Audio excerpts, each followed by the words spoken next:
hello, bonjour. My apple is Layman Pascal, and the crocodile n'est pas dans la bibliothèque aujourd'hui. Probably parce qu'il est mort. Quel dommage. That's a joke for anyone who was in my grade 9 French class at Parkland Senior Secondary. In other news, this is the integral stage, and to be honest, we have not focused enough on art on this show and how it fits in with the general transformational, developmental, and regenerative communities. So, here to chat with me about the Life Itself project, the Second Renaissance, the upcoming Harvard event, and the need to marry the spiritual, artistic, and political dimensions together in the face of the meta crisis are Rufus and Sylvie. Hi. Hi. Hey there, Layman. How did that sound? Like a legit introduction? Yeah. Yeah, I use my announcer voice. Yeah, it was great. For people who have absolutely no idea, what is Life Itself? Meaning lifeitself.org, not Life Itself, the Hollywood film. Yeah, I'll start. I mean, like Life Itself is an organization and a collective. We were founded 10 years ago. Sylvie and I are among the co-founders of Life Itself. And so we are pragmatic utopians committed to a radically wiser world and a second renaissance. So as in the name, that means like practical action as well as being informed by a powerful vision of what we would like to do.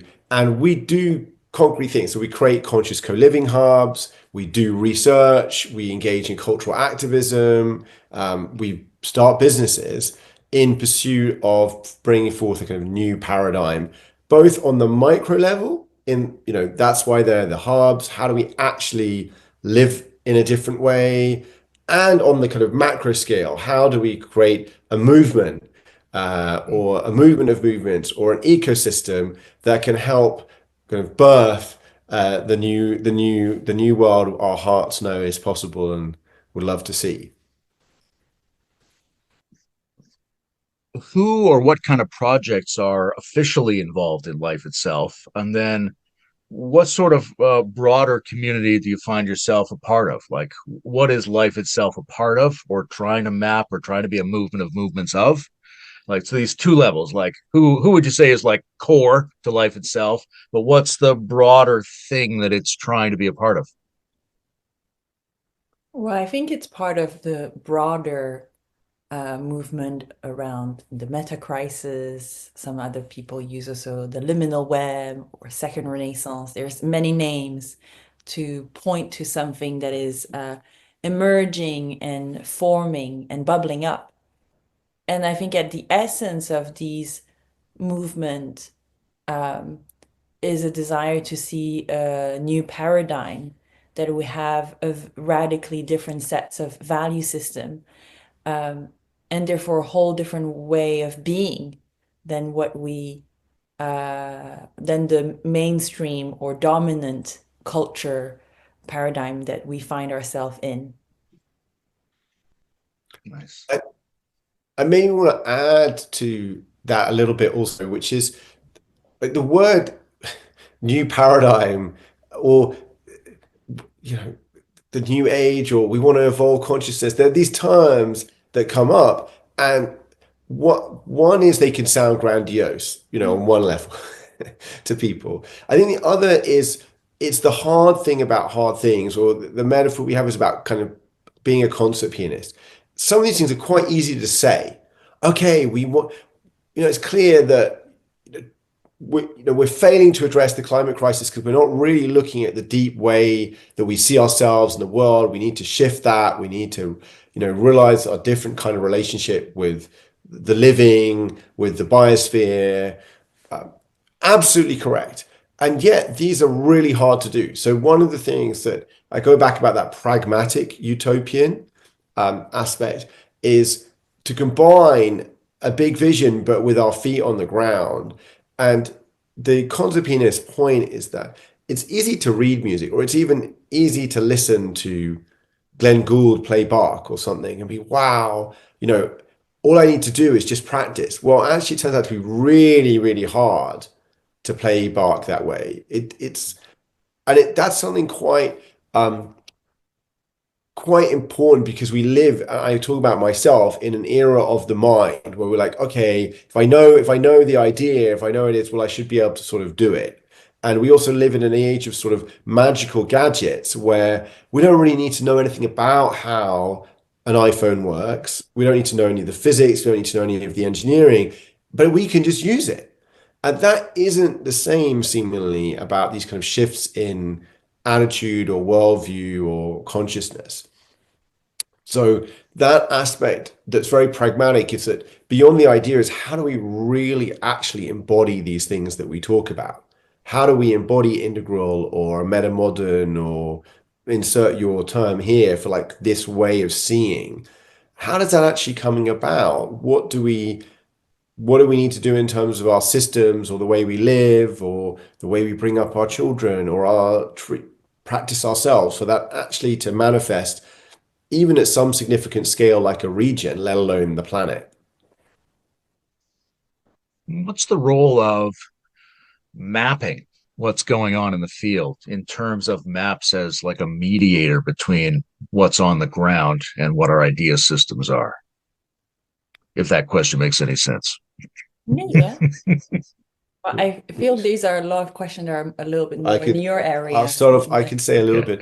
There's two parts. I mean, first of all, we should also say something a little bit about the Second Renaissance as an idea of naming. So life itself's been around for a decade, and maybe like other people who might be listening to this podcast, so some people might be deep into whatever this emerging area is. Other people may be on the edge of it. They may have heard about a term like the meta crisis, or they might have read some Ken Wilber, or they've seen a YouTube video by Daniel Schmachtenberger, or different kind of things.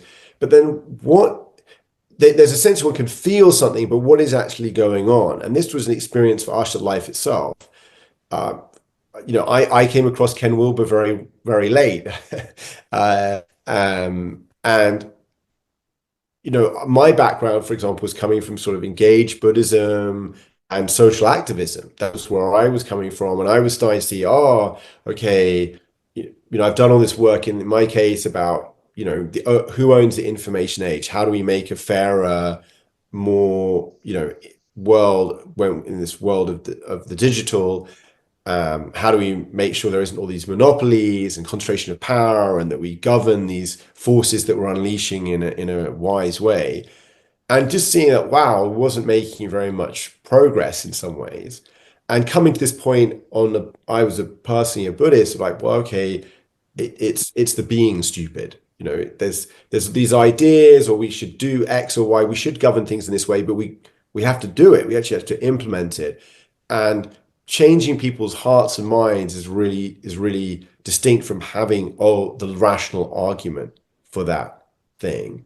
And so I came towards what we were calling a kind of a politics of being, or an ontological politics initially. So people have many routes in, but one of the things, once you're in a way, you're like, what am I part of? And so a big thing, I think, for any community or movement to sort of become self-conscious is this kind of mapping. So you can think of it by analogies in other areas. So maybe in environmentalism, initially there's people, I care about parks, I care about pollution in the local river, I care about chemicals in the food chain. But there's a point where people start to like, we have some common care about the way we relate to nature, about the way we treat nature, the way we interrelate with nature. So similarly here, we started a mapping project at Life Itself in about 2019, 2020. We were saying, well, what is this emerging ecosystem? There's things like there've been like integral. There's people interested in psychedelics. There's people interested in different ways of governing. There's metamodernism as a term coming out about political things, and making sense of that element. So that was the mapping, and that brought us also to the Second Renaissance initiative. We were trying to have a name for us. We initially we used integral, we used meta modern, we used various terms, and partly actually Sylvie could say we were kind of like trying to find a way when we talk to people, particularly a little bit outside of this space, And most of these terms, things you have to explain, like what is a meta crisis or what is metamodernism, and it sounds quite intellectual and heady. So we were looking for things that where we could have maybe at least it might be a new term, but people would have a sense of it. And that was where we came to this term of Second Renaissance. Sylvie could say a bit about that as a way of describing through this historical analogy that people might, at least in the West, have a sense of the birth of a new moment, but also the breakdown of an old. Like in the Renaissance that happened before, there was a dark age, there was a civilizational sort of breakdown and an ending, just as a new one is maybe being born. And so we started to use this term as a way to describe this moment between worlds that we're in as the old world ends and a new one, we hope, comes into being, as a way to talk about also maybe the community, the people who are interested in a second Renaissance as a broad concept, whatever the term they use in their own sphere. I don't know if you want to say any more about that. And now it's just to finish. Sorry, it is a project as well as it's a kind of, we like to say there's a signpost saying, hey, this is happening here, but there's also tents gathering, people kind of gathering around that signpost saying, oh yeah, I resonate with that. I want to help this broader ecosystem that the Second Renaissance kind of labels really come into being and become connected and become active, more active even, and more self-conscious than it already is. Birth a movement. I guess the key thing is the map is like, let's try to go somewhere. Map is useful when you're trying to go somewhere. Otherwise, you can easily get lost, not know where you are, which part of the elephant are you touching.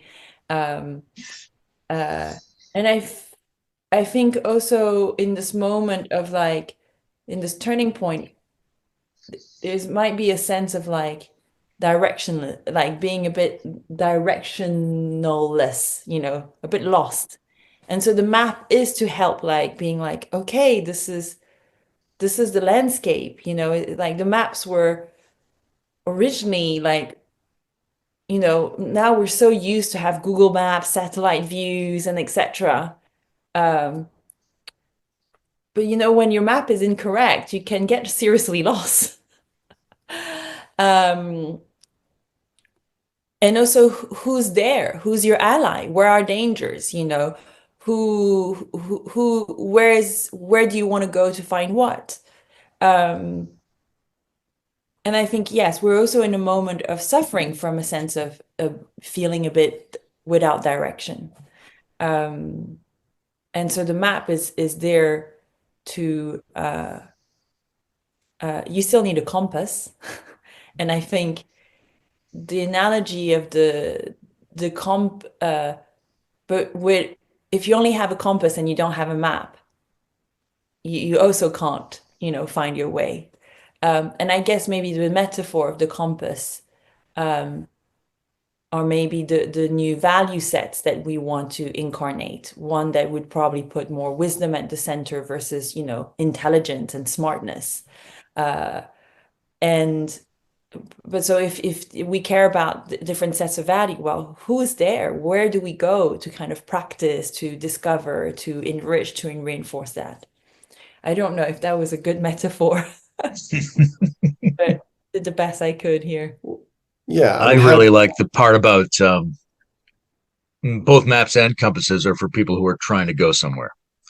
And I'm curious what your feeling is about who these people are who are trying to go somewhere, whether they're deep into integral or meta or liminal, or whether they're coming on board and interested in some more accessible branding like the Second Renaissance. What are these people like? How do they think? How do they feel? Where would they like to go? There's a huge spectrum. I think generally more and more in the world, maybe people don't know where they want to go, but they know they don't want to stay where they are because it starts to stink stronger and stronger. So they're like, whoa, we can't stay around here that much longer. We got to go somewhere else. And that's where they're like starting to look like, well, where that somewhere else could be. What does it look like? and you have a huge spectrum of answers. Some out of this kind of sense of discomfort and crisis that we're facing, this polycrisis that we're facing, wars escalating, political instability, economical instability, like there's that sense of like, okay, this could get even worse, and so we need to change. And then there's different sense of like what that change could look like. Some people want to go to something safer, known of the past, like contract. But another one is like, okay, how do you go forward? And forward in a way that I think the forward in with a real, I guess, what are those people? I think they're people who also, well, I don't exactly know, but I think most of the people I notice in the space do value wisdom. They kind of face that, oh, just being effective and smart ain't cutting it. It's not enough. That there's something that has been missing in who we look up. That today we look up to so much. We have looking up to the people who can make a lot of money, or Elon Musk, or the Kardashians.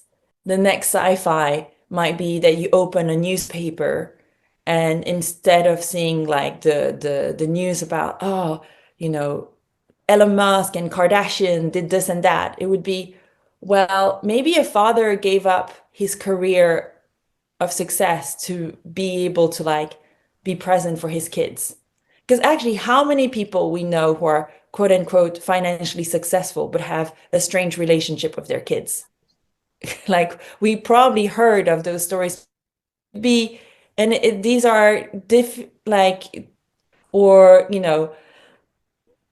this woman managed to reconcile with her sister. Like that would be maybe the type of news in terms of sci-fi. It might not be flying airplanes, but it'd be this type of news that we'd be looking. And that would show that there's a radical shift in like what we decide to put our attention, what we value. And I do sense that people are a bit like, oh yeah, we're not wise for enough for the tools we have. We have tools, nuclear weapon that can blow up the entire planet, and we have AI that can also possibly contain the ability to wipe us all out. And it's really time for us to kind of like grow our wisdom to the level of our technology. And yet growing wisdom is a hard one and is a long work. I think there's something.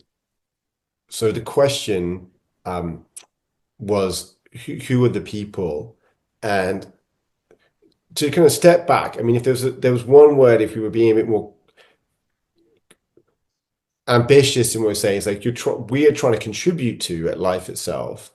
Sylvie and myself, and the others who are participating in life itself, in seeding a second renaissance. And I would say in creating, we're on the integral stage, an integral political movement. And you want to ask yourself, you just look back, well, how did big changes, shifts happen in culture and in society? Well, there's no recipe. There's no one answer to that. There's no way we can say, oh, well, you do this. But clearly, they do begin in these ways, that there's a kind of emerging sets of values or views that get kind of shared out, ideas, memes, and then there's kind of clustering of that when there's enough density into actual action for social change. I think, so what I'm trying to say though is one aspect for us is there needs some degree of rigor in both practice and actually in thinking about how this happens. So there is quite a lot of, for example, some of this discussion about like new paradigm, where there's not a lot of like, well, actually, how will this work? Yes, it can be a lot of magical thinking. It's like, oh, we'll just land into a new paradigm. And well, then we need to deal with all the shadows we've integrated. And like what practice do you need to do? So if you know you want to be a concert pianist, you need to practice your keys, every day you practice your keys. So we want to have a new paradigm that puts wisdom at its centers. How do you do that? What practice do you need to take on? But so the kind of step, there's people, to go back, I think it's Sylvie just to say it, like you thought of it, there are people, I think, who are aware that something's not working. So the metaphor we maybe use is you're in a high rise, you're living on the 20th floor of a tower block, and you notice some cracks in the wall.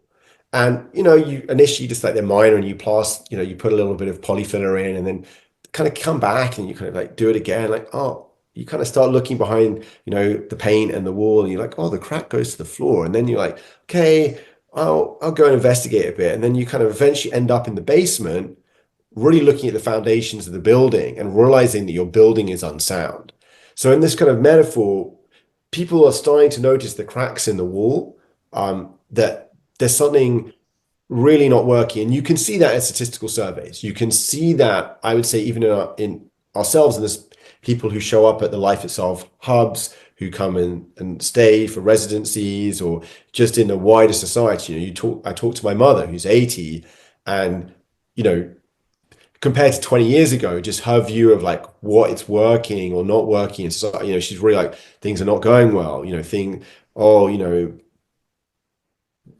she lives in the UK. It's really, things are really going downhill. I think similar this concern in the US. So there's that first noticing real cracks and that they're somehow persistent. There's something not just like, oh, well, there's always been wars and they come and go, but there's something really happening. But the next stage, I think, and you ask like where you're looking, is people who are like starting to investigate the source of that.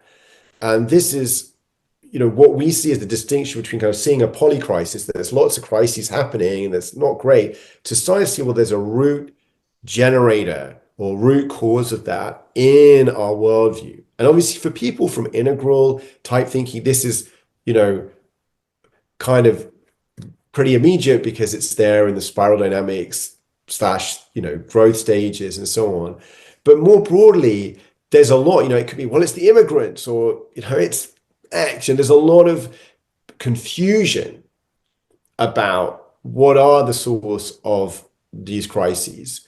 Is it that we have dysfunctional governance, and really to see down like, oh, what are the root generators of this? They kind of deep in our paradigm, in how we see, we're individuals, we start ourselves, we solve things through markets or individually oriented systems. We obsess with progress at some level materially, whether we realize it or not. That's, the future.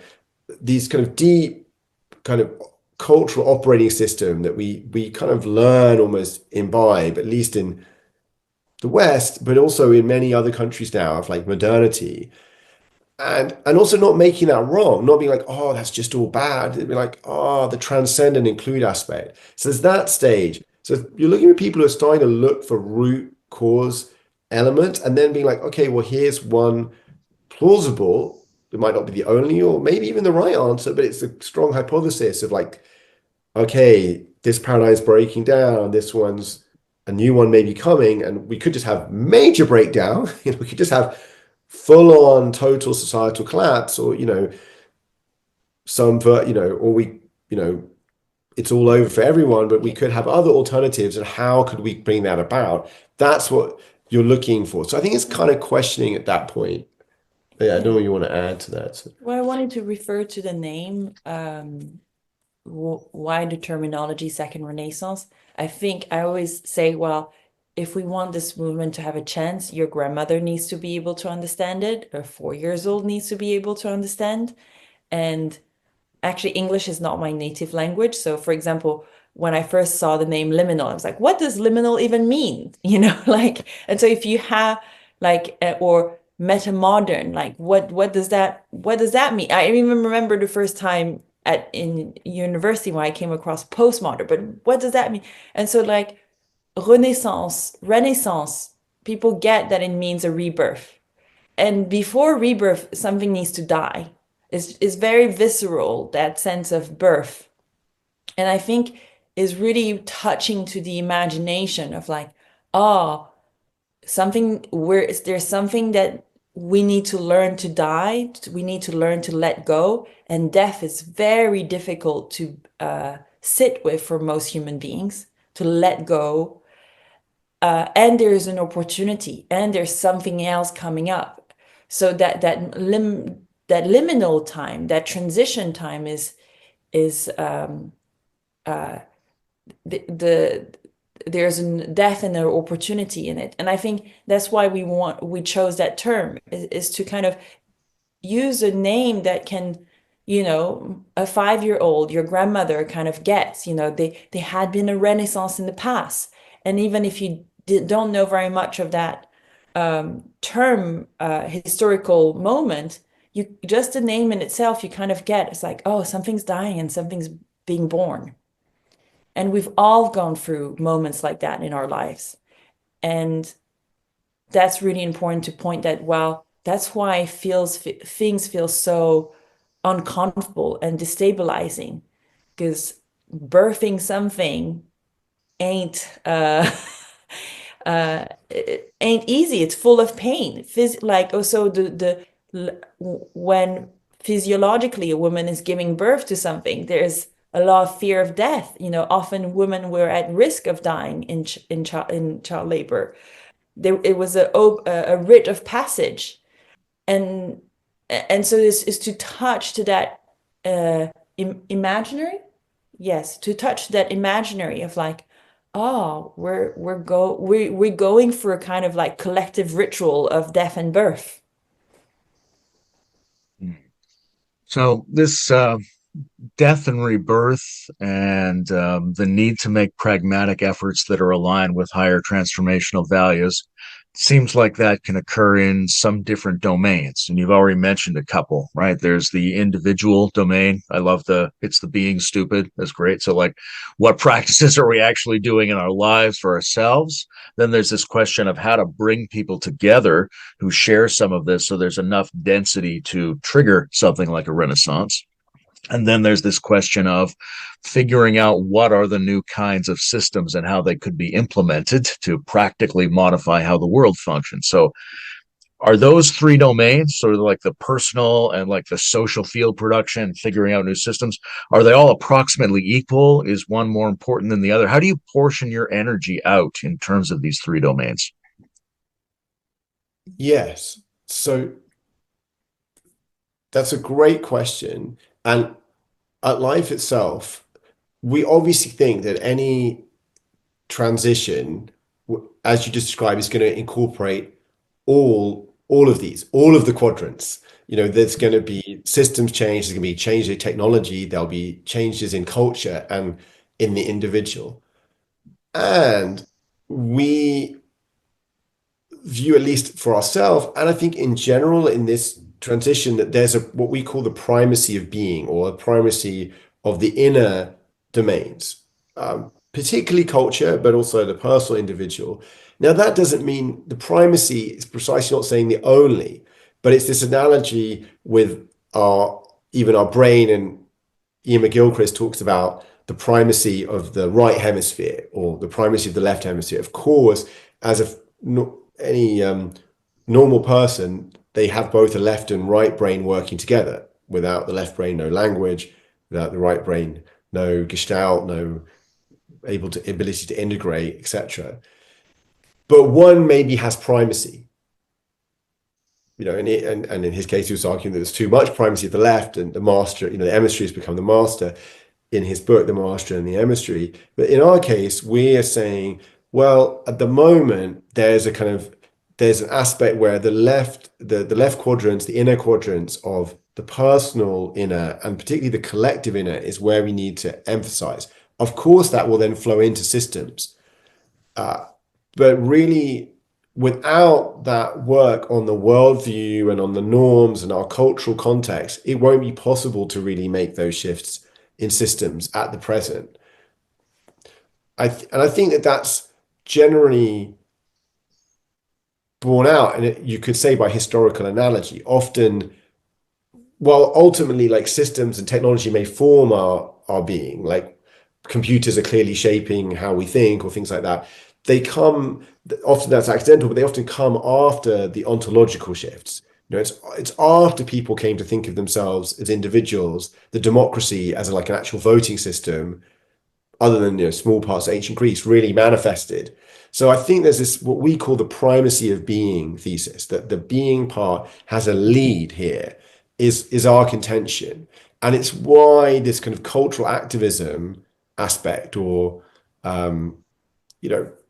movement building through ideas, is so central at this present time. And I do emphasize that doesn't just mean, first of all, sitting on the cushion individually. No, it's very much a collective action at the present. And cultural activity, if you like, or changing culture requires action and engagement in the world. But it's like we're not at a point where I think that we're going to be able to, there's not enough that you're going to be able to go and say, oh, we're going to have enough political power to actually go and institute legal change of any kind that would be relevant. That's a way in the future, essentially. So what is this upcoming Boston event that Second Renaissance is participating in? Well, so life itself this is an event in Boston on the 2nd and 3rd of May, on the topic of the meta crisis, human transformation, the meta crisis in a time of Second Renaissance. I suppose we've got involved and helping to kind of organize it with others at Harvard. Is it because we think that we want to try and get the meta crisis and the Second Renaissance type ideas and these more broader ideas on the map a little bit, more. And what I think generally, there's two parts to that. There's one is bringing together people who are in this space. There hasn't been a lot of physical opportunities to kind of meet up and connect and build the nucleus of this. And having been part of other social activism efforts and so on in the past, these are really crucial moments when we get to meet together. It forges, connections and bonds that we still imperfectly to do online. And the other one is broaden the set of people engaged. So you went back also to people who might be engaged in this. One of the things that I at least look at as certainly as maybe you could say inspirational, certainly something we could learn from, is the effective altruism community and movement, which maybe I don't know people or not will have heard of it on this podcast. But essentially, whatever you think of effective altruism, it's interesting as a social phenomenon that really starting in the mid 2000s as doing good better, but particularly kind of in a rationalist, evidence-based kind of maximizing impact way, has been very influential in many ways. A lot of resources now around it.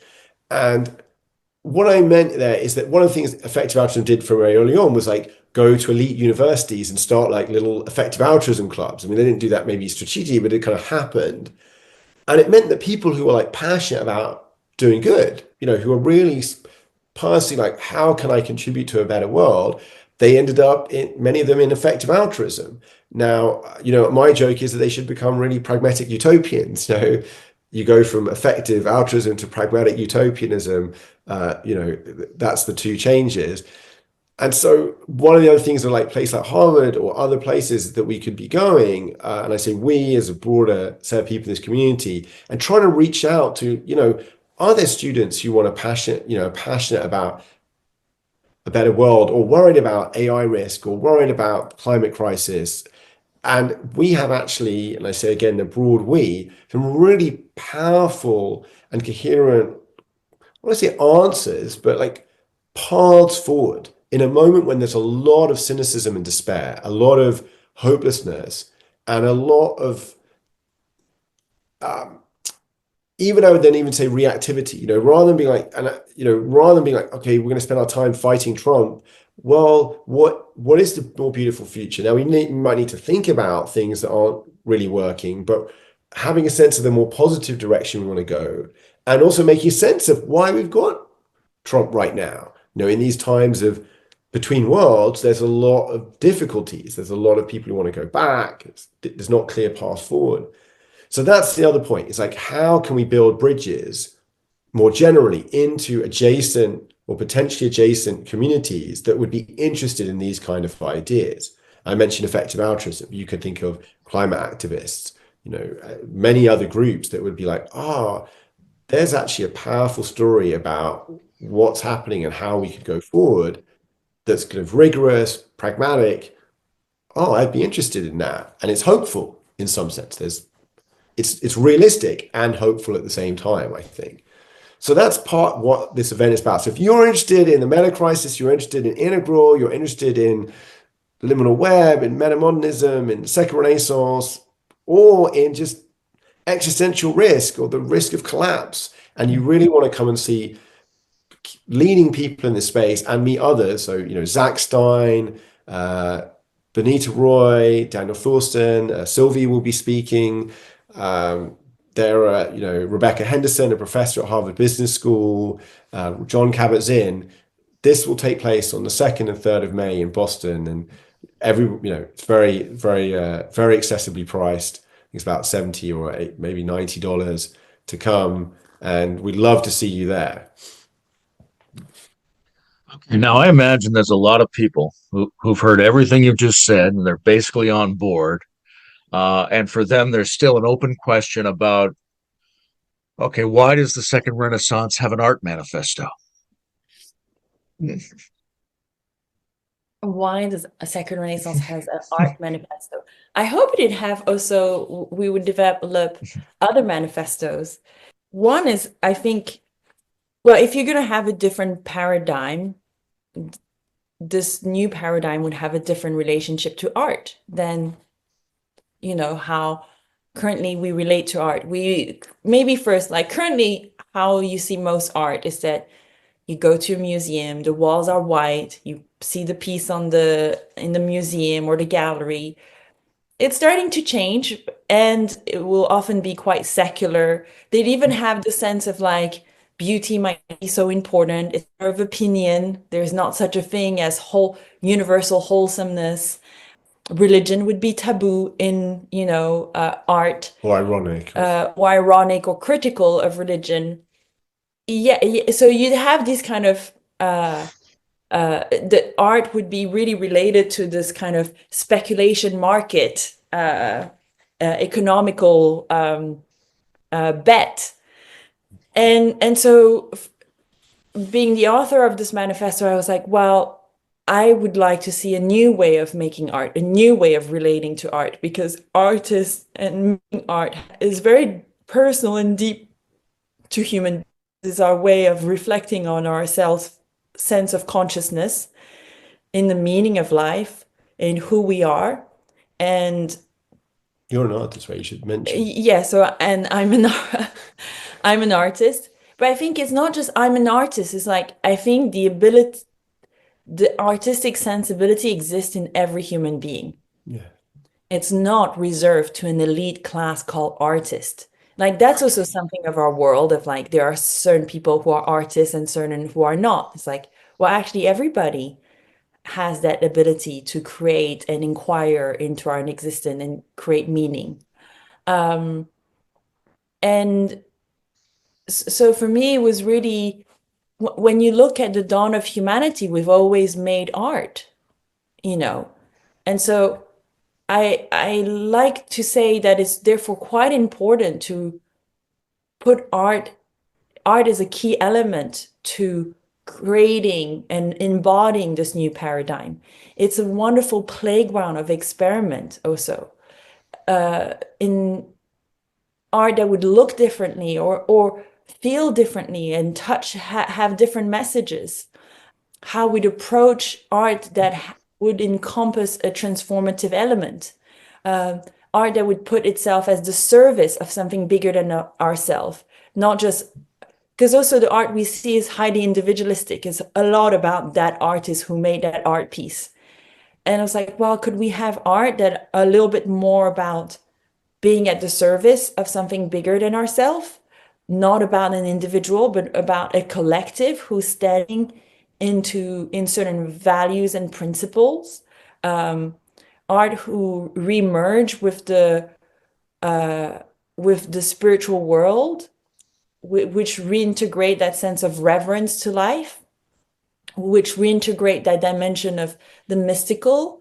And so wanted to kind of just re-embrace the old school art manifestos that many art movement had and set up certain principle to how we would make art differently, because that's a key element in crafting a new paradigm. And it's a little bit of also a call of arms, because that manifesto is like everybody can take that manifesto and come together and start practicing art. Is not reserved for a certain elite of art people who name themselves artists.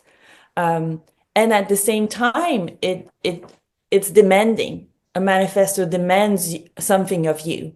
It's not everything is art either, or every and I think also in the space we find ourselves of the Second Renaissance, meta crisis, liminal web, it's still quite sometimes intellectual. It's still a lot of talking about it. And one way of experimenting and embodying that is through making art, is for coming together and making art together. And because art brings poetry, art brings touches our soul deeply, and we need to nourish our soul. I don't think human beings kind of take bold action just because it's a good idea. They do it because they got touched, moved, and inspired. It's like, I know it's a good idea to lose weight, but when I'm going to actually start taking the action, is because there's something that got moved in me or revealed that I will start taking the action. And I think that's why art plays an extremely important role in touching, moving, and inspiring people, and giving them, holding them in the darkness we face. I feel that beauty is something that has real value. It's not quantifiable. It's not something you can like really put a price on, but it's so essential. Like, we need beauty specifically when there's so much like despair and suffering that is arising, to hold us and to give us courage to continue, to give us the inspiration to continue. And that's why I feel like art plays an essential role of like, okay, well, we now know that we need to kind of get our sleeves up and get to work. But knowing is not enough. Like, we need to be moved to our core. And that's what artists do. They use things, they use imagery, they use poetry, they use a combination of word that suddenly, you have goosebumps. And that's you having the goosebumps that'll have you to action. It's not just because like, oh, I know I should do it. There's a kind of an interesting tension between communities that are often, I don't necessarily want to call them elite, but developmentally informed and interested in particular qualities and particular kinds of critical filters that move toward those qualities. On the one hand, many people like that in these communities. On the other hand, this attempt to broaden out to the rest of the population with words they can understand and sensibilities about the world that they can get behind. And that tension comes to the fore in my thinking when I look at the question of art, because a lot of what modern and postmodern art did was bring in a critical element saying that there was something suspicious about art's power to move people, that it often moved people in a bad direction, right? And so when we want art to be religious and inspiring and galvanizing and moving and energizing again, what do we do to try to make sure that's more on the trans side than on the pre side in developmental terms? How do we make sure it's better than postmodernism and not just a return to some of the art that could have been problematic in the past and reinforce the very regressive types of culture that got us into this problem? Yeah, well, I guess it's like, what is the art at the service of? Mhm. Because like It can be I mean, you can see the Nuremberg rallies as a form of, I mean, ritual or art, because one of the things you're very interested in is ritual art. Like, how yeah. do we create? Well, one is so in the manifesto. That's why there's a manifesto. One part, and one's dimension in there's 10 points in it. The ninth point is the healing link between past and future. So it's also understanding yourself as not like an individual isolated from a historical line, that you come from a historical line of how art was made before modernity, before postmodernity, and so to not have that reactivity, like you stand on the shoulder, but also that, like, because also in that sense of, and at the and also one has to understand that we're always in a context. So this art manifesto is relevant for what our society is dealing with right now. It will at some point become irrelevant, in the sense that there will be something new that needs that like a new manifesto will be needed at some point. But right now is that what we're dealing with is also in terms of the art, we think ourselves as individual, as it's about my art, it's secularized, it's cut from the spiritual. And I'm not talking about art that would, almost become a propaganda of like a religious movement, but it's more understanding that, oh, well, there's things, we threw the baby with the bathwater, and there's certain things we want to reintegrate so that we can move forward. Thinking that human beings are not meaning needing creatures isn't is illusion. Like, it's not looking at reality hard enough, like, and thinking that humans don't need rituals, are not ritualistic animal, is also again not really looking at reality hard enough. And it's not saying we want to go back and make political Giotto painting that May I add something yeah. when you finish? Yeah. But yeah, I think one is always understanding that art is not isolated from society and from the context. It's often a mirror of what is going on in our society.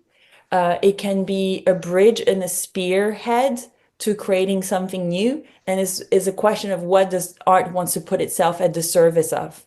That's really the intention is crucial. And I think often we don't ask that question to ourselves, regardless if you're an artist or not. We don't ask ourselves this question: what do I want to live for? And therefore, what am I willing to die for? Because if you don't know what you're living for, you don't know what you're dying for. It goes back to the point of the map. You're a bit aimless. There's that sense of like not letting yourself being used up, not letting yourself take the gift that we're giving to you and to give that away. There's that sense of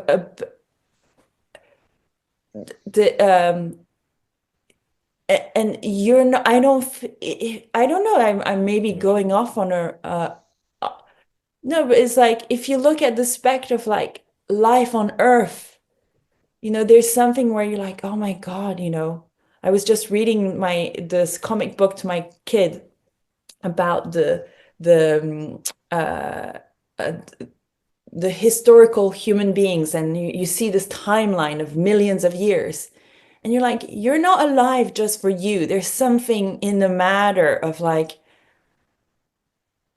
almost activating, becoming a portal to activate this kind of life force that keeps going forward. And if you can flow with that, and art is a practice to kind of allow yourself into that flow, and putting that question to like, well, what are we there for, at the service of? And yeah, I think that's a key dimension that one can ask themselves, regardless of if you're doing art or if you're, creating a technology. Who are you doing that for? What's the service here? I want to say, maybe come back to I think it was a beautiful and deep question, which is it, and maybe to generalize it, there's a question of art, but your question was, how do you know or that one is being maybe at the service of transcending and going for and including and going forward versus regressing. And this, I just want to take an example. I think religion, which is Sylvie also mentioned in the art manifesto, but is something that's kind of a little bit taboo. We're in a secular age, and religion in some form or other is one of the great kind of binding functions and connecting with the sacred, but also the actual practical embodiment of that as a community, maybe at a planetary level here, versus the previously, we had religions that fight each other, but something that would bind us together. It's going to look quite like potentially religion. Now, I would say even, what we live in modernity and kind of capitalism and science and scientism is a religion itself, a set of beliefs that we don't really question and so on. But you can ask yourself, so the deep question is like, rather than saying we don't have things like that, because then we just kind of push them actually out. They exist, but they're just kind of hidden from our view. What are the qualities, or what are the things we would look for, or we're trying to imbue so that they are wise or well versus, regressive and oppressive? And I think, first of all, you always look in two dimensions, as in generally, like how would we embody it, and what is the kind of ideas or theories or principles? And obviously, the embodiment is the most important, but both are valuable. And obviously, whenever you're talking about something, you're slightly more in the realm of ideas. So I will say a bit more about that. So I think one is about dogmatism and non-dogmatism, or I would say the positive version is open-mindedness. So sort of, not that doesn't mean an equality of like all views are equally valuable, but a sense of humility that no one of us has all of the answer and no one of us has none of the answer. There's some aspect where we can be open-minded, and that would be an aspect of art or of religion or of any practice we're doing or any community. And so I think there's that open-mindedness, and there's, I guess what you'd say is, non-oppressiveness or maybe not dogmatism, but kind of, excluding the unbelievers. So these two aspects, I think. And even in the art, what would we look at is, I think you want to have, as Sylvie said, some reflection about what you're doing and what you're doing it for that's there. But yeah, so Can I say a little bit more? I think one can ask that question beyond art, which is, there's a difference between reactivity and healing. So, like, I can give a concrete example. My parents were divorced. My grandparents were divorced on my father's side. And it was very important for me that in my personal journey, I didn't want to get divorced. I was like, I really want to have a wholesome family. You could think that that's out of reactivity against my parents, right? But the difference, I would say, is that, is it that I'm avoiding that and I'm afraid of that and reactive against that, or I'm actually doing healing? And so I'm integrating that there is that past in my family lineage, and I'm healing that to move forward, to create a new base, a healthy base. And it might from the outside look very similar, but the where it came from is quite radically different. And at the origin, it might look quite similarly, but I think towards the longer term, you'll see a very different result if you're doing an action out of reactivity and fear, or out of actually healing. That's why the ninth point is healing the link between past and future, because a lot of our sense of projecting into the future can come from reactivity. It's like, F that, we're going to be different. And then actually you're not free. You're still trapped in the same kind of like ping pong effect.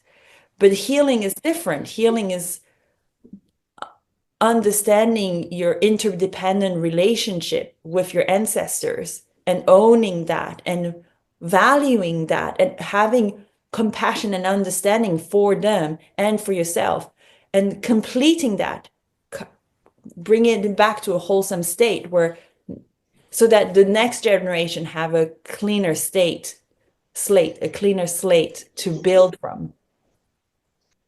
Yeah, there's something about the quality of non-reactive healing that is so important to this, and also can be extremely subtle, because I find in conversations around art in these areas, sometimes you get very intellectual ideas about how to look for the new art, right? People are like, they want a painting or a film or something to show them the level of self-reflection that postmodernism gets to, and then an additional level that calls that into question and allows the person to go beyond into some transcendental value. But that's all a very cognitive and structured way of looking at it. In the intro community, there was certainly a preference for people like Alex Gray and art that sort of shows you the multidimensionality and the full spectrum, full chakra person, or maybe shows you development at work.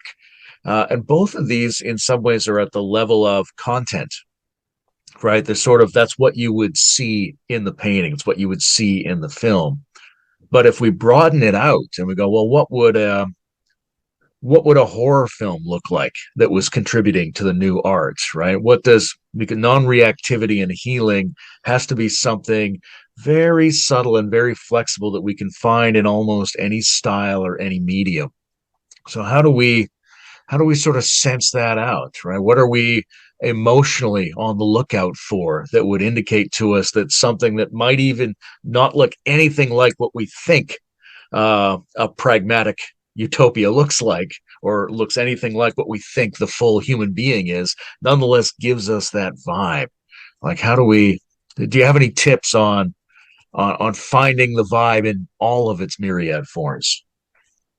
Well, one, I want to say that you're absolutely right. It's very subtle, and it's because it's so emerging, it's hard to maybe detect. It's like when you look at a seed, it takes an expert eye to know, well, this is a poppy seed, and this is a sunflower seed, and this is, but to a unexpert eye, you're like, well, I don't know what plant that will grow into. Like, if you look at a sunflower seed and you look at a full sunflower, it looks nothing like it, right? And it's very subtle. But some of the elements, so currently, for example, one piece that is work in progress is I wanted to create, I'm creating a transformative opera. So one dimension is a transformative element, to understand that human beings have that ability to evolve consciously beyond, until you're 22 and you've graduated from university. That this kind of like butterfly metamorphosis journey is like an ongoing one until your last breath. So this transformative opera for me takes that I'm working on is embodied, like, the way in opera you have people singing is multisensorial, so and is multimedia. So to the outside, it will look like, maybe many multimedia performance pieces that you can see. But the storyline is quite important. The storyline is one of like looking at human being with that ability to evolve and evolving towards something. It wouldn't have as much nihilism possibly. So for example, in Metamorphose, I'm looking at how when we incarnate, we don't come out of nowhere. We come from a spiritual lineage, we come from a blood lineage. And then when we incarnate, there's that sense of you go from the horizontal, almost when you're asleep and unconscious, you're horizontal, and you gain that verticality. And that verticality that is so unique to human being is an embodied presence of like our consciousness, of our awareness. And also then we often, when we're born, we land into the speaking, the listening, the views and value of our society. And we then form ourselves according to that. We develop crutches to survive into that environment. And there's going to be a whole moment of like breaking free from those crutches we develop to survive in that environment. And there's also our design, like there's so many stages that human being evolve into. And I think that, for example, the notion that there's evolution in human being is quite essential to this kind of next paradigm. That you will no longer hear your parents say like, I can't change. Which my Like, parents used to say. it's like, I'm just the way I am. It's like, oh, I am the way I am now. Like it might the difference in conversation might shift from like, you're having an argument with your kid, and instead of being like, I just can't change, I'm the way I am. It's like, well, I'm the way I am now. You know, the now means that you could change. You're not done yet, and you're never done until you're dead. Now it might be, and those changer, I think, also are a lot more subtle, right? When I have my newborn baby who's now 5 months, I can see the jump of change from like she can now grab things and she will be able to walk. But like those jumps of the inner development of our soul, like from the outside, these two people might look the same. They're walking, they have a white beard and stuff, but their inner world can be actually radically different. Like I'm talking about the level of difference in terms of like, when you discern the cognitive difference between like a 15 years old and a 5-year old. Like but for children, it's so physically, we can see it, but the inner world is a lot less. But that's why I say to the expert eye, like at first we might not see that level of change. So yes, I think the art would talk to point towards these things, would have a sense of service, would probably do art not for them, just for themselves, but in themselves as part of an integrated interbeing context of like, oh, when I'm not just making art to help myself heal, but I'm also making art to help others heal. Yes, I think there's two parts. If I could add also, Yeah. I think it's. I mean, one is just to point out, like there are pieces of art you start to see that exhibit this. And I think there's subject matter, and then there's kind of form. The form question is quite subtle here. In what I mean is, there seem to be certain things just that humans react to in terms of narratives. It's true that to some extent, maybe in the next, as we move forward, there's less narrative in the paradigm, or at least multiple narratives. But let's just take concrete example. There's Everything Everywhere All at Once as a movie, which just as an example, has this kind of transcending nihilism. It has multi-perspective. It's done there's maybe crude ways. I think it's quite a brilliant film, but there's certainly, I would have difficulty imagining that film being made in the 1950s. I think the other thing that's another whole can of worms here, but is there's a tendency in this kind of space for like postmodernism to be a stage, and like integrals obviously beyond that, and postmodernism, but depending on how mature postmodernism is as a stage, there's a lot going on there. So even you could think of films like Avatar. I'm not saying they're metamodern or they're integral, but they embody clearly different worldview. Probably a more postmodern one is the obvious thing you'd say about Avatar, but it's covering, just like The Matrix is a classic, like there's some alien planet and there's some people fighting for good or bad and so on, but the underlying kind of message about caring for the planet and all the beings there and so on is really different. And so what I mean is, we've had like revenge stories since the Odyssey, or coming home stories. That model that kind of archetype story, but like, what's the underlying values? I always say to people, I don't know people how much they've read the Odyssey, but the end, just as an example of values, the end of the Odyssey, Odysseus locks a whole bunch of the servant women, particularly from his household, in a barn and sets it on fire because they slept with the suitors who came to his house and didn't like look after his house while he was away for decade or so. We can't, just as an example of those are the more interesting aspects, where there's the vehicling of the cultural world, right? A world of like utmost patriarchy in a way. It's his wife. He's even like, he specially spies to check that his wife hasn't been sleeping with anyone, and that would have been really bad news. So this kind of thing, we see that, which is the subject matter in these stories, but we're very early, I think, in this. I don't know whether you'd say the philosophers or the artists come first, but in that sense, to give a final example, I think one of the archetypal works of modernity, it's like this Wilhelm Meister's Apprenticeship by Goethe, and there's Schiller's The Robbers. They're these kind of, especially Schiller, The Robbers, there's this kind of way of breaking out traditional hierarchy into like the more equality and even self-authoring type role of the central character.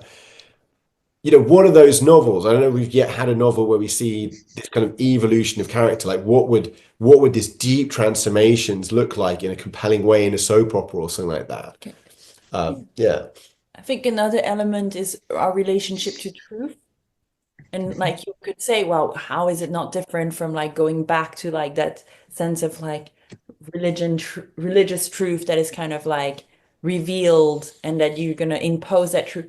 And I think one can have a very different relationship to truth as like something that is external from you that you need to pursue, or a revealed truth where you have to peel all the layers off from yourself to find what has always been there but hidden from your view. And I mean that our relation, and I mean more the second one, in the sense that it's there. It's not something you need to believe in instead of something outside that someone tells you, but it's here, and it's about peeling the layers that is not you until you see until the truth is revealed. And so, because one, for example, in postmodernity, we see that there is a kind of like allergic reaction to the notion of truth, as there is no truth or all truth are equal, and that in itself becoming almost a snake biting its own tail, because it does not see that it holds that as a truth. And so yes, you have many signs, and the manifesto points to these signs that would make this art, and the ones who make art, their posture.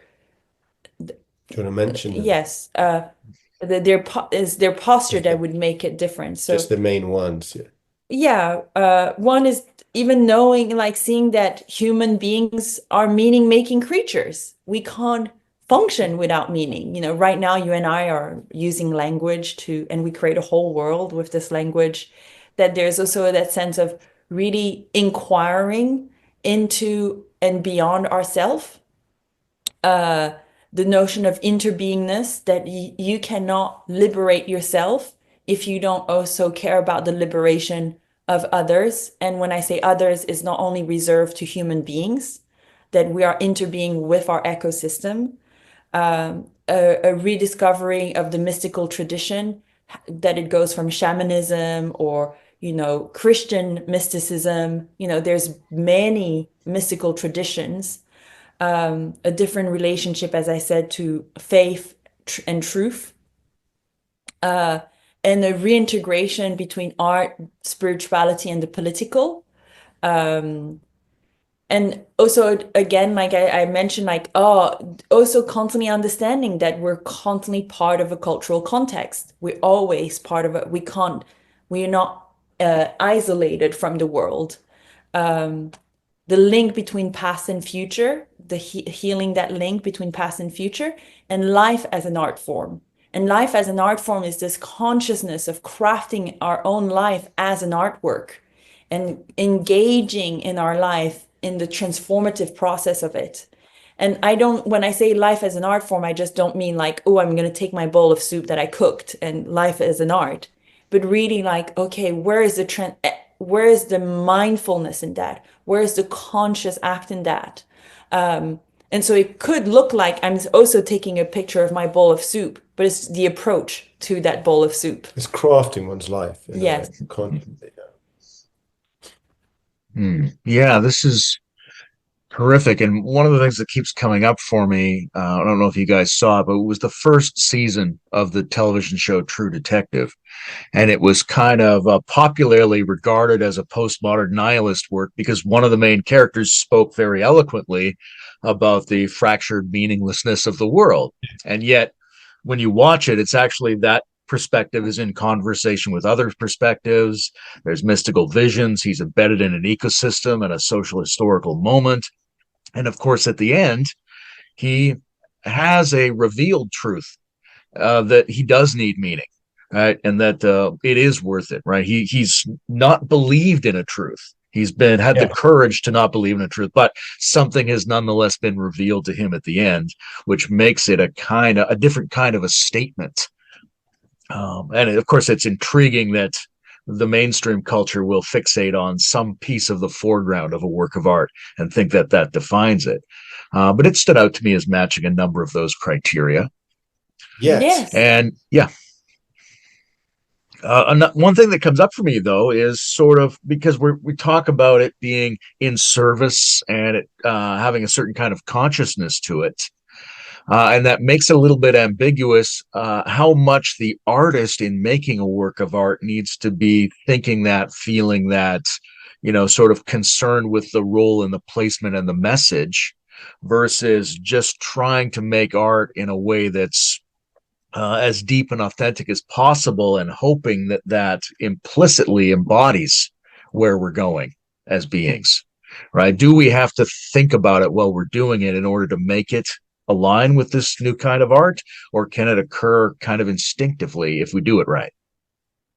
Well, I would say, so there's you can, as the artist, can speak to it. I says things just to keep coming back. I think to make great art is this incredible skill, or this authentic expression and deep skill that can manifest in any age, right? You can kind of touch potentially the sacred or the whole or the beautiful, and that can flow through in an icon. It can flow through in Goethe's writings, in Tang poetry, in a Hollywood movie. The thing I would say that often makes things culturally, like that is kind of conveying that there might be things in the form or the nature of art. So I was going to mention also performance art. It's postmodern, but I think it's actually more even into beyond. We've seen in some ways quite crude performance art in a way. Traditionally, it's like a video of someone repeating the same action for 15 minutes. Or I'm not saying there aren't much better pieces and very powerful pieces. What I'm saying though is I think that as a medium, just as installations or but is part of that. But I would say that the things is often what's in the kind of cultural code. So just as 14th or 15th century painters, they were geniuses, but they would just keep posting, at least in the West, would paint religious scenes. They would now do it with perspective, but there's that aspect that would maybe make it modern. So there's those aspects that are signs there, but we can fixate on those because they're such a symbol. But there's also the kind of cultural code that's coming I'd through. like to speak a little bit to the point. It's like one is always embedded in a culture. So regardless of what art you make, you're always within that cultural code, and you can make great, extraordinary art regardless of the time you find yourself to be born in. I feel that you were saying something a little bit distinct, which was the dimension of being of service, of thinking of the greater context and being of service, thinking of others. Is it in the way almost of like making great art and not authentic because you're thinking versus like just going with this kind of like impulse or flow and instinct? I almost lost my answer. I think it's quite part of it because it's part of stopping seeing yourself as a self. That's why that's why it'd still be authentic. Like not thinking about yourself doesn't mean it's not authentically coming from you. It's a different practice. And different you. And it's a different you in how you, and also to find that in you lies the whole of humanity. That when you dive deeply into you, you can find all of life and all of humanity. And that's why I say all of life, because you are life.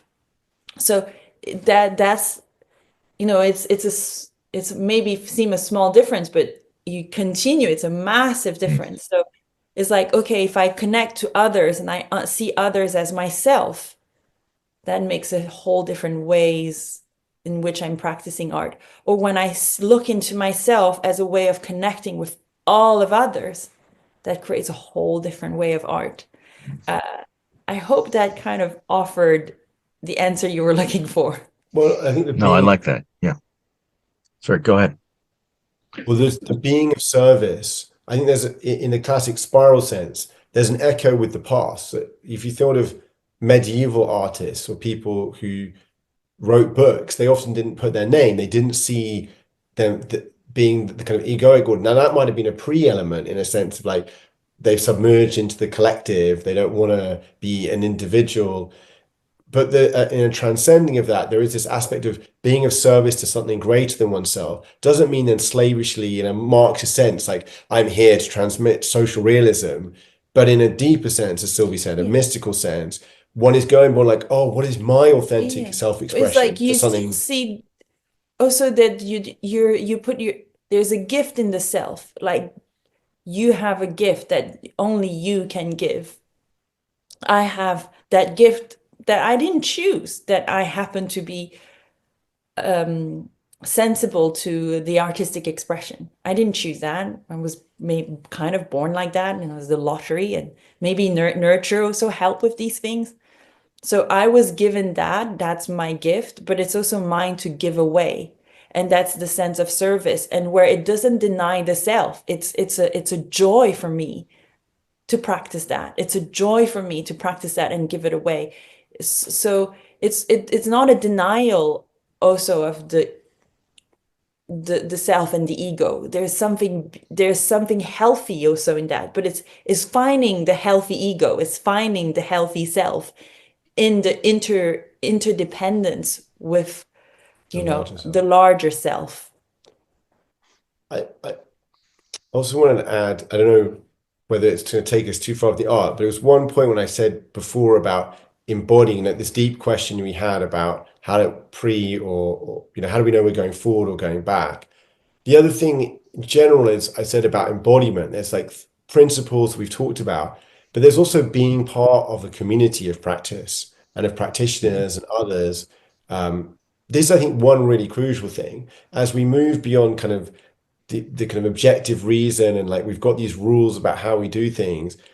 Being parts of groups and collectives of practice is really crucial. I mean, that's also why Life Itself, these hubs, and like actually living together, in whatever form that is, and practicing in various ways is so crucial, and experimenting together, because that's also how we actually hold these questions. Like even as a collective of artists, like you've not only written a manifesto, but you've formed a collective of artists, and part of that is there isn't like, oh, well, here's the answer, but there's a way of holding each other and supporting each other in account for this kind of being wise and these kind of approaches that's really crucial in all of this. I want to maybe emphasize this aspect again of the pragmatic utopianism is, I don't want to be, but that where are all the integral group, like there's integral, but where are all the teal communities? Like it actually seems to be really hard to actually then live some of this. Or the other example is interbeing, which is this term that comes from Buddhism and Thich Nhat Hanh particularly, but is representing an idea deep in Buddhism and many other traditions of our interwovenness. But actually living that, actually doing that, whoa, that's difficult, right? And doing it in a skillful way. We've had many failed experiments in communalism, in collectivism that have been even disastrous sometimes. So how do we do this in a wise, well way, and in a time of urgency, in a moment when I think we're called, and also there's opportunity. There is the very fact that people see the cracks in the wall means that there is a chance for us to really act together I don't even mean to massive scale, but certainly a scale not before that was really so in even 30 years ago, 20 years ago. Yeah, it seems like and we've touched on this a few times, this kind of relationship between, on the one hand, bringing together people who are prepared to participate in a denser version of the phenomenon, communities, hubs, collectives, things like that. And on the other hand, this kind of generalized outreach, setting up pragmatic utopia clubs or something like that. And in that direction, it seems like there's also a possibility for different kinds of experiments in public art education from this new kind of perspective. I especially liked Sylvie, when you talked about the seeds, right? That there's a certain kind of expertise when you see the seed and you kind of know what plant it's going to become. And it gives you the ability to be more discerning in the field of art and aesthetics, probably in yourself and in the world. And then the question is like, how could we set up trainings for people who would give them some more expertise in this area, whether it was around their own art or just around the appreciation of art in general. So maybe there's a possibility of second Renaissance art education clubs or something like that. Yeah. Well, You're running every month at the Second Renaissance Oasis. yes. Well, for now, it's just there's a tent where we can, metaphorical tent online every month, the Second people we can Renaissance. present, and I think like a work like the even like entertainment work, such as The True Detective, is an interesting study case, or everything. Everywhere, all at once. Yes, all at once. These are interesting study case. But coming to education, I think the deep question is like, okay, what education would you like your kids to receive? In the past, it was, my grandmother, she didn't get to go to school. She ran away from the family of the little boy she was supposed to marry when she was 13 to get to go to school. And so for her, in her time, it's like getting to learn how to read and write and count. For my mom, it was a big deal. Like obviously for my grandmother to send her kids to university, that was such an achievement. And my parents, like getting to university, going abroad was, and like so Taiwan. In Taiwan. And so for me now, I'm like, okay, what's the education I want for my kids? This conference also happening at Harvard, which is the elite of education. So what is the spearhead of education? In the world where it's changing so fast, in a world where AI is become outsmarting us, out creative, it's possibly more creative than us. What is at the spearhead? I was like, well, I would like my kid to know how to sit with conflict, because what our world is currently dealing with is like exponential conflict arising. Like in the microscopes of where you see family not talking to each other in disruption, and you see it at a global level of like war expanding. It's like, oh, I would like him to train in being able to resolve conflict and be with conflict, being with the discomfort for that, because like that is desperately needed. Like that he knows how to read and count. I'm like, that will happen, that will take care of itself. It's not like does he learn to read at 6 versus 9 or 11? I'm like, it will happen. Or for like, it doesn't, but what I mean is that, but being able to be with conflict, a lot of adults today are so uncomfortable with conflict that they, run away, freeze, escalate. And that's a skill that is desperately needed, because I also think that it will allow him to become a lot more at peace with what the world is looking at like and continue to look like. And so in terms of art, yes, like I'm not so like you can go around education like, so yes, what would be art that would encompass rituals possibly that helps us be with discomfort, be with conflictual situation. Often we think of artists are quite sensitive, but we also sometimes have this whole visual imagination of the artist that has strong emotion, a bit over dramatic, difficult to be with, enhances possibly conflict. But that's a whole archetype there, right? And maybe the future artistic archetype would look completely different. Well, and it makes me think, just for a movie, I mean, would take a true artist to make movies where heroes resolve conflict without using their fists. I mean, Sylvie, all of most of our mythic archetypes, and you should say you're doing a magazine about mythos and about transforming our mythic archetypes. If you think of any Greek myth or what we brought up on, even in movies or Superman, basically physical force or violence, Heracles, Odysseus, it's all Thor. Achilles. It's through war and even in movies, you The hit Marvel. you resolve it, you punch them in the face, you do whatever. Having films or other artworks that showed, cool, heroic people, men or women, who resolve things in that way would be kind of amazing. Yes, for example. For our kids to read. Yeah, I love this element of sitting with conflict, because we've mentioned interbeing a couple of times, and there's one way of feeling about interbeing where it's an all-pervading background fundamental quality that we're just tapping into. But there's this other aspect where we're creatively participating in generating the interbeing between different values, between different brain hemispheres, between different worldviews, between different strong possibilities, different groups in the world. And we need to be able to be not just people who rediscover and rest in fundamental interbeing, but people who participate in the creation of new interbeing, the upgrade of interbeing in ourselves and the world. And that requires being with the conflicting forces so that we can generate what lives between them and resonates and coordinates them. Yes. This is probably the end, probably as much as we can expect anyone to listen to at one sitting, but there's a big conversation here, and I look forward to the next installment of talking with the two of you. This has been fantastic. Thank you.